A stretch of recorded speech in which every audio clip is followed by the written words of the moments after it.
Hello दोस्तों, नमस्कार। मैं हूं यशवंत धामले और आप देख रहे हैं यस मनी विज्ञान चैनल। यस मनी विज्ञान चैनल में आपका स्वागत है। आज के वीडियो हम सीखने जा रहे हैं अध्याय 6 कक्षा 10 विषय विज्ञान और क्वेश्चन बैंक का सॉल्यूशन पार्ट 9 यहाँ पर देखेंगे, जिसमें लघुत्तरीय प्रश्नों के उत्तर हम समझेंगे, जानेंगे। तो चलिए आइए शुरू करते हैं एक छोटे से इंट्रो के साथ।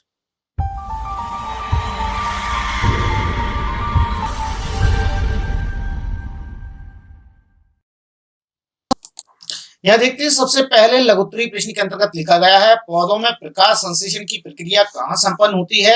प्रकाश संश्लेषण का रासायनिक समीकरण लिखिए। तो ये मुख्य बात है कि प्रकाश संश्लेषण की प्रक्रिया कहाँ संपन्न होती है, तो हमें ये अच्छी तरह याद है और पता भी आपको। प्रकाश संश्लेषण की क्रिया जो है क्लोरोफिल के अंदर संपन्न होती है, आपको ये नोटिस करना है, ठीक ना। कहाँ संपन्न होती है? क्लोरोफिल के अंदर संपन्न होती है, तो आपको यहाँ लिखना है। कहाँ के स्थान पर आप यहाँ की जगह यहाँ लिख देंगे क्लोरोफिल, ठीक ना। प्रकाश संश्लेषण का रासायनिक समीकरण लिखिए। तो रासायनिक समीकरण आप लिख देंगे, बहुत सिंपली इसका रासायनिक समीकरण है, बहुत ही सरल इसका रासायनिक समीकरण है, यह देख लेंगे। चलिए, तो सबसे पहले कार्बन डाइऑक्साइड पौधे लेते हैं, हमने ये देख लिया है, तो कार्बन डाइऑक्साइड लिख देते हैं, ठीक है ना। और जल भी यहाँ पर पौधे लेते हैं, ठीक ना।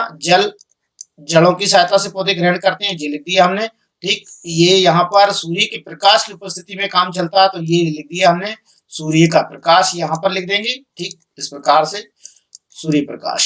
और साथ साथ में क्लोरोफिल के अंदर होती है, यहाँ पर आप लिखे क्लोरोफिल या हरित लवक, आप यहाँ पर लिख देंगे। हरा रंग वर्णक भी आप लिख सकते हैं, ठीक। तो इस प्रकार से आप यहाँ पर ये चीज नोटिस कर दें। अब इसके पश्चात बनता क्या है? ग्लूकोज बनता है। तो ये सामान्य तौर पर हम ग्लूकोज यहाँ पर कार्बोहाइड्रेट के रूप में यहाँ पर लिख देंगे। देखिए, ये कार्बोहाइड्रेट की छोटी इकाई है, ग्लूकोज यहाँ पर हमने लिख दिया है। और प्लस बनती है ऑक्सीजन, यहाँ पर हमने लिख दिया है, ऑक्सीजन बन जाएगी, ठीक। इस प्रकार से यहाँ से ये ऑक्सीजन भी रिलीज हो गई है। अब यहाँ देखेंगे हम किस प्रकार से ये बनी है। तो यहाँ पर कार्बन डाइऑक्साइड के हमें अणुओं की संख्या लेना है 6, क्योंकि कार्बन की संख्या 6 है। देखिए, हाइड्रोजन की संख्या 12 करना है, ठीक है। और ऑक्सीजन की संख्या 6 दूनी 12 यहाँ पर है, और एक यहाँ पर, तो यहाँ पर कितनी हो गई? 6 6 12 और 2। तो यहाँ पर सीधे सीधे हम बढ़ा देंगे, ये लिखेंगे 12। इस प्रकार से 12 12 24 हो जाएंगी। तो ऑक्सीजन यहाँ से 24 हो गई। 12 ऑक्सीजन ये है और 12 यहाँ पर है, 24 ऑक्सीजन हो चुके हैं हमारे पास। हमने कार्बन की संख्या पूरी कर ली है, ऑक्सीजन की संख्या पूरी कर ली है। इसके बाद हम यहाँ देखेंगे हाइड्रोजन की संख्या यहाँ पर पूरी नहीं हुई है। यहाँ पर देखेंगे 12 दूनी 24, यहाँ पर केवल 12 H बाहर निकले हुए हैं, और अभी हमें कंप्लीट करना है, तो कंप्लीट हम यहाँ करेंगे। देखिए, ये H यहाँ पर निकाल दिए हैं मैंने, ठीक ना। और ऑक्सीजन कितनी हो गई है? 12 यहाँ पर है, और 6 दूनी 12 यहाँ पर है, 24 हो चुकी है, ठीक है। यहाँ पर देखते हैं 24 हो गई क्या? 6 यहाँ पर है और 6 दूनी 12, ठीक ना। 18 ऑक्सीजन है, हमें यहाँ पर 6 ऑक्सीजन और चाहिए। तो ये देखिए, मैंने H2O बना दिया, 6 से गुणा कर दूंगा, 6 ऑक्सीजन हो गई और 12 H हो जाएंगे।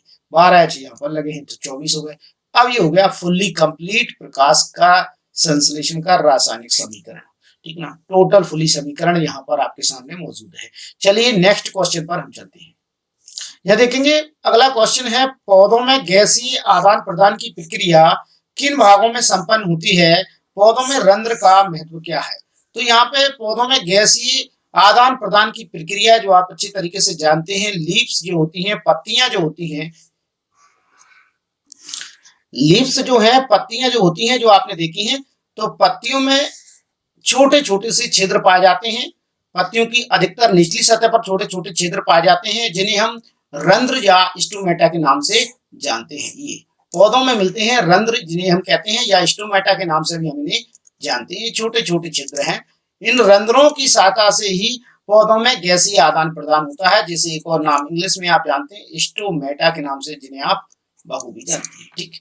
तो स्टोमेटा के द्वारा ही पौधों में गैसीय आदान प्रदान की प्रक्रिया होती है, ठीक है। पौधों में रंध्रों का महत्व क्या है, ये भी हम यहाँ पर देख लेते हैं। चलिए, यहाँ देखेंगे रंध्र के प्रमुख कार्य। तो ये रंध्र के महत्व भी है, इन्हें आप कार्य के नाम से जानेंगे। तो सबसे पहला यहाँ पर देखेंगे, प्रकाश संश्लेषण के लिए गैसों का अधिकांश आदान प्रदान इन्हीं छिद्रों द्वारा होता है, अर्थात रंध्र के द्वारा होता है।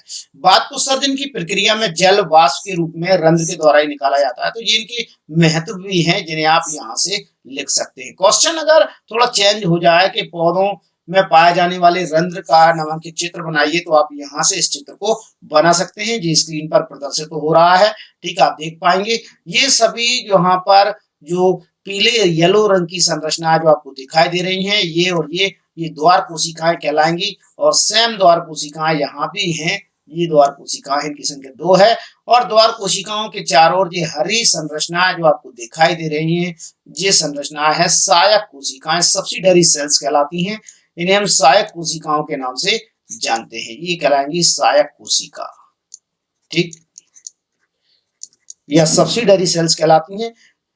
द्वार कोशिका या गार्ड सेल्स के नाम से जानी जाती हैं। द्वार कोशिका या गार्ड सेल्स में हरे रंग की संरचना जो होती हैं, ये हरे रंग की संरचना जो दिखाई दे रही हैं, ये हरित लवक है, क्लोरोप्लास्ट यहाँ पर मौजूद है, जो भोजन बनाने का काम करते हैं, फोटोसिंथेसिस के काम करते हैं। साथ साथ में बीचों बीच में इनमें एक एक केंद्रक भी यहाँ पर मौजूद है, ठीक है। ये केंद्रक आपको दिखाई दे रहा है, तो यहाँ पर ये केंद्रक है, ठीक। प्रत्येक गार्ड सेल्स में एक केंद्रक भी यहाँ पर होता है, तो यहाँ पर केंद्रक भी दिखाया गया है, ये देख सकते हैं आप, ये केंद्रक है, ठीक। केंद्रक के बाद हम देखेंगे बीचों बीच का जो भाग है वह कहलाता है रंध्र छिद्र कहलाता है, स्टोमेटा रंध्र कहलाता है, पोर कहलाता है। और यहाँ पर एक चित्र दिया गया है, इसमें पहले भाग में दिखाया गया है खुला स्टोमेटा और यहाँ पर दिखाया गया है क्लोज स्टोमेटा। क्वेश्चन आ सकता है बंद स्टोमेटा तथा खुले स्टोमेटा का चित्र बनाइए, तो दोनों चित्र आपके सामने है। ये ओपन स्टोमेटा है, ठीक ना, और ये क्लोज स्टोमेटा है, जिसे आप कह सकते हैं बंद स्टोमेटा। नेक्स्ट क्वेश्चन पर चलते हैं। क्वेश्चन देखते हैं, अमीबा में पोषण की प्रक्रिया किस प्रकार पूर्ण होती है, समझाइए। तो अमीबा में पोषण की प्रक्रिया किस प्रकार से पूर्ण होती है, ये समझाना है हमें, ये देखना है हमें। तो अमीबा में पोषण की प्रक्रिया पूर्ण होने के लिए सबसे पहले अमीबा किसी भी जीव इंसेक्ट की पहचान करके उसे कूटपात की सहायता से अपने अंदर लेने की कोशिश करता है, ठीक, कूटपात की सहायता से। मान लीजिए कि ये एक अमीबा है और अमीबा यहाँ से किसी जीव को अंदर लेना चाहता है, और जो कोई इंसेक्ट है या जीव है जिसे ग्रहण करना चाहता है, ये कूटपात की सहायता से सबसे पहला स्टेप होता है इसका कि जो इंसेक्ट या कीट है, ये कोई ऑर्गेनिज्म है, जीव है, जिसे खाना चाहता है, ठीक ना, ये फूड है, इसका भोजन है, या कुछ कह सकते हैं कि ये इसका भोजन है जो इसे एक्सेप्ट या ग्रहण करना चाहता है। नेक्स्ट कंडीशन में आप देख पाएंगे कि किस प्रकार से ये अपने सीडोपोडिया में या फिर जिसे हम कहते हैं कूटपाद में बदलाव करता है। ये कूटपाद में बदलाव करता है इस प्रकार से, और यहाँ पर से आपको ये डायग्राम बखूबी इस प्रकार से नजर आएगा कि किस प्रकार से इसने चेंज किया और ये भोजन इसके अंदर पहुंच रहा है। देखिए नेक्स्ट कंडीशन में फूड यहाँ पर पहुंच चुका है और ये फूड वास्तव में फूड वैक्यूल के रूप में पैक हो जाता है। यहाँ पर देखेंगे नेक्स्ट कंडीशन में आप देख पाएंगे ये फर्स्ट स्टेप दिखाया गया है, ये सेकंड स्टेप में है, और थर्ड स्टेप में आप देखोगे कि किस प्रकार से अमीबा ने वास्तव में इसे अपने अंदर पैक कर लिया है, ठीक, फूड वैक्यूल के रूप में जो इसके अंदर आ गया है। अब ये भोजन का कारण वास्तव में यहाँ पर जो फूड है इसका, ठीक, और ये बन गया है खाद्य रिक्तिका, जब भोजन रिक्तिका इसकी बन गई है, ठीक ना, फूड वैक्यूल के नाम से जाना जाता है, जिसे हम बोलते हैं खाद्य रिक्तिका। तो ये अब कहलाएगी खाद्य रिक्तिका, ये खाद्य रिक्तिका के नाम से जानी जाएगी। तो अब इस खाद्य रिक्तिका की प्रक्रिया में किस प्रकार पूर्ण होता है बताना है हमें। तो यहाँ पर देखेंगे बीच में छोटा सा बिंदु है, ये यहाँ पर ये मैं बना रहा हूँ, केंद्र यहाँ पर बना रहा हूँ। ये फूड वैक्यूल वास्तव में लाइसोसोम जो पाचक एंजाइम होंगे, कोशिका के अंदर जो भी पाचक एंजाइम है वो फूड वैक्यूल को पचा देते हैं। पचाने के पश्चात तीसरी कंडीशन के पश्चात आएगी चौथी कंडीशन, जिसे हम यहाँ देखेंगे चौथे नंबर पर कंडीशन रहेगी। जैसे भोजन का पाचन होगा तो सीडो यह पेलिकल या इसकी जो मेम्ब्रेन है इसके पास में भोजन का पाचन हो जाएगा, भोजन जब कर जाएगा और बिना पचा हुआ भोज्य पदार्थ यहाँ से बाहर निकल जाएगा, एग्जिट हो जाएगा। तो यहाँ से अपन कहेंगे ये पेलिकल के माध्यम से या प्लाज्मा झिल्ली के माध्यम से ही बाहर निकल जाता है। बिना पचा हुआ भोज्य पदार्थ यहाँ से बाहर निकाल दिया जाता है विसरण क्रिया द्वारा। तो यहाँ लिखेंगे हम बिना पचा हुआ भोज्य पदार्थ, ठीक ना, बिना पचा हुआ भोज्य पदार्थ।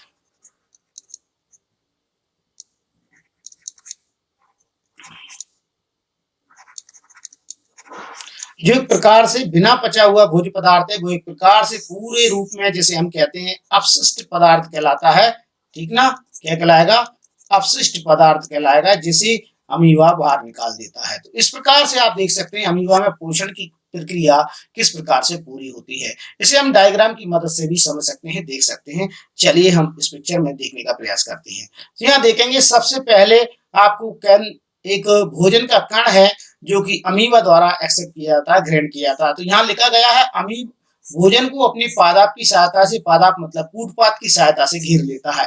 ठीक ना, ये घेरना हो गया इसका, घेर रहा है। फिर बनाता है, घेरने के बाद खाद्य रिक्तिका बनाता है। कूटपाद वास्तव में ये खाद्य रिक्तिका का रूप ले लेता है। यहाँ देखिए खाद्य रिक्तिका का रूप ले लिया। खाद्य रिक्तिका में जटिल पदार्थ का विघटन सरल पदार्थों में हो जाता है, मतलब उसका एंजाइम के द्वारा पाचन हो जाता है और पचा हुआ भोज्य पदार्थ कोशिका की सतह की ओर गति करने लगता है। ये पदार्थ शरीर में बाहर निष्कासित कर दिए जाते हैं। कौन से पदार्थ? अपच कोशिका की सतह की ओर गति करने लगते हैं। जो बिना पचे हुए पदार्थ होते हैं वो उसके शरीर की बाहर की ओर आने लगते हैं। ठीक ना, शरीर से कहाँ आने लगते हैं? बाहर की ओर आने लगते हैं। बिना पचा हुआ भोज्य पदार्थ शरीर के बाहर निकलना प्रारंभ हो जाता है। तो यहाँ से आप इन्हें देख सकते हैं और लिख भी सकते हैं। ठीक है, नेक्स्ट क्वेश्चन की ओर हम यहाँ पर चलते हैं। चलिए, मनुष्य के पाचन में लार की क्या भूमिका होती है? मनुष्य के पाचन में लार की क्या भूमिका है ये समझेंगे हम। तो लार की मुख्य रूप से भूमिका होती है, लार की मुख्य रूप से भूमिका क्या है? 2 अंक की क्वेश्चन है तो यहाँ आप लिखेंगे लार जो होती है वास्तव में एमाइलेज नामक एंजाइम इसमें पाया जाता है और यह वास्तव में स्टार्च जो होता है उसे तोड़ने का काम करती है।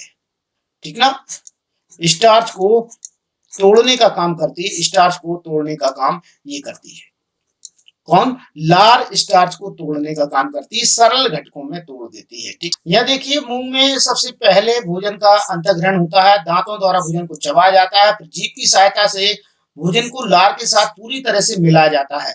और लार ग्रंथि का काम क्या होता है? लार ग्रंथि से निकलने वाला रस जिसे बोलते हैं लार रस या लाला रस बोलते हैं, स्टार्च एमाइलेज एंजाइम माल्टोज शर्करा में बदल देता है। स्टार्च को काय में बदल देते हैं? स्टार्च को तोड़ देते हैं माल्टोज में। तो इनका मुख्य काम है स्टार्च को माल्टोज में तोड़ने का काम करते हैं। यहाँ पर लिखा है स्टार्च और यहाँ लिख सकते हैं माल्टोज। ठीक ना, तो स्टार्च को माल्टोज में तोड़ने का काम करती है लार। तो यहाँ पर लार की मुख्य भूमिका हो गई, अर्थात लार है तो वहां पर स्टार्च का पाचन जरूर होगा। नेक्स्ट क्वेश्चन की ओर चलते हैं। एटीपी का पूरा नाम लिखिए, इसे ऊर्जा मुद्रा क्यों कहते हैं? तो एटीपी का पूरा नाम बहुत अच्छे तरीके से आप जान सकते हैं और जानते भी होंगे, आप आपने पढ़ा हुआ, नहीं जानते तो आप यहाँ पर देख सकते हैं, नोटिस कर सकते हैं। एटीपी का पूरा नाम आपको यहाँ पर दिखेगा। ठीक ना, यहाँ पर आप देख पाएंगे एटीपी का पूरा नाम। ठीक, तो यहाँ पर ए से आएगा एडिनोसाइन,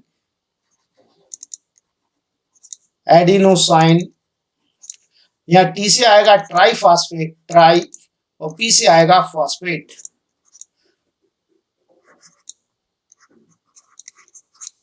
तो ये हो गया एडिनोसाइन ट्राइफॉस्फेट। नंबर 1 पर एडिनो, नंबर 2 पर ट्राई, नंबर 3 पर लिखेंगे फॉस्फेट, एडिनोसाइन ट्राइफॉस्फेट। इसे ऊर्जा मुद्रा क्यों कहते हैं? इसे भैया ऊर्जा मुद्रा इसलिए कहा जाता है क्योंकि कोशिका के अंदर बनने वाली ऊर्जा जो ग्लूकोज के विखंडन से या ऑक्सीकरण के द्वारा, ग्लूकोज का जब ऑक्सीकरण होता है तब जो ऊर्जा निकलती है, उस ऊर्जा को माइटोकॉन्ड्रिया के अंदर स्टोर किया जाता है। उस ऊर्जा को कहाँ स्टोर किया जाता है? माइटोकॉन्ड्रिया के अंदर स्टोर किया जाता है। माइटोकॉन्ड्रिया के अंदर जब ऊर्जा स्टोर होती है तो वो एटीपी के रूप में होती है, इसीलिए इसे ऊर्जा मुद्रा कहते हैं या करेंसी ऑफ एनर्जी के नाम से जानी जाती है। ऊर्जा के सिक्के भी इन्हें कहा जाता है, ये आपको नोटिस करना है। ऊर्जा के सिक्के आप इन्हें कह सकते हैं, ऊर्जा के सिक्के या ऊर्जा मुद्रा के नाम से भी ये जानी जाती है। चलिए नेक्स्ट क्वेश्चन की ओर हम चलते हैं। यह लिखेंगे मनुष्य का रक्तदाब किस यंत्र द्वारा मापा जाता है? एक स्वस्थ मनुष्य में सामान्य परिकुंचन दाब और अनुशीतलन दाब कितना होता है? तो यहां से आप देखेंगे तो इसका उत्तर रक्तदाब मापने का यंत्र है स्फेग्नोमीटर। ठीक है, इसे आप लिख सकेंगे यहाँ स्फेग्नोमीटर, रक्तदाब मापी। ठीक ना, और यहाँ पर स्वस्थ मनुष्य का सामान्य प्रकुचन दाब और शीतलन दाब कितना होता है? शीतलन दाब कितना होता है? तो ये होता है 120 Hg mm / 80 Hg mm। मतलब मिलीमीटर, पारे के दाब में इतने मिलीमीटर तक, और पारे के दाब में इतने अधिक मिलीमीटर तक। तो ये इसके दाब का मान है, यह भी आप लिख देंगे। ठीक, नेक्स्ट क्वेश्चन की ओर चलते हैं। यहाँ पर हम स्वयंपोषी और विषमपोषी पोषण की परिभाषा दीजिए। तो स्वयंपोषी पोषण क्या है और विषमपोषी पोषण क्या है, इसे हम देख लेते हैं।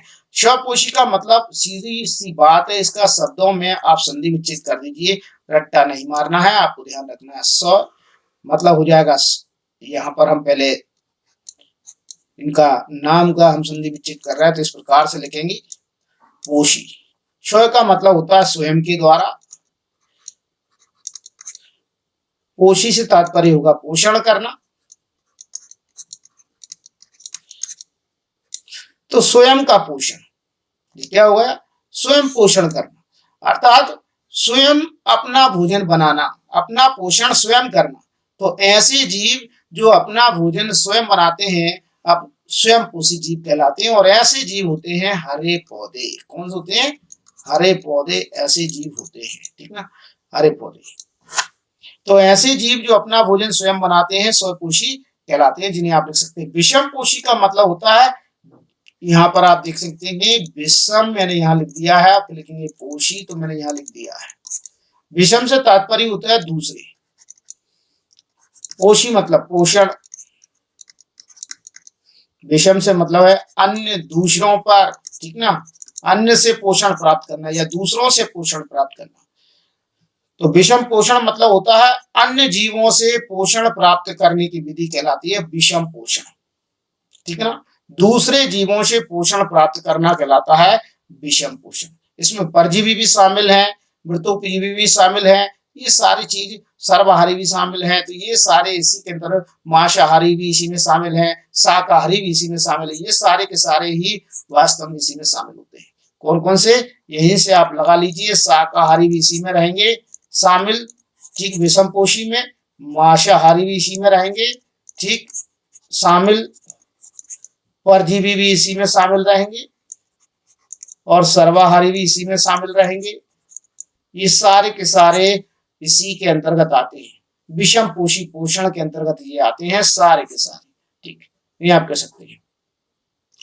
तो हरे पौधे जो स्वयं पोषी होते हैं, उन्हें एक और नाम दिया जाता है, इन्हें हम उत्पादक के नाम से जानते हैं।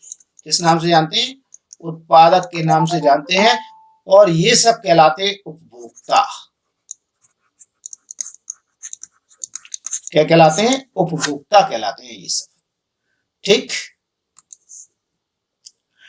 तो ये सब कहलाएंगे उपभोक्ता, ठीक, जो कि वास्तव में किसी न किसी प्रकार से उत्पादक के ऊपर निर्भर करते हैं, ठीक। तो यहाँ से आज के वीडियो में हम इतना ही बताना चाहेंगे आपको कि लघुत्तरी प्रश्न यहाँ तक की वो आपको प्रश्न में दिए गए हैं, वो हमने लघुत्तरी प्रश्न कंप्लीट कर लिए। कल के नेक्स्ट वीडियो जो पार्ट 10 इसका आएगा, उसमें हम आपको दीर्घ उत्तरीय प्रश्नों के बारे में जानकारी देंगे, ठीक है, उन्हें किस प्रकार से हल करेंगे बताएंगे, आपको कितना लिखना है वो मैं आपको बताऊंगा। तो आज की वीडियो में इतना ही, ठीक। और वीडियो अच्छा लगता है तो लाइक जरूर कीजिएगा, दोस्तों के साथ में शेयर कीजिएगा। वीडियो पर बने रहने के लिए धन्यवाद।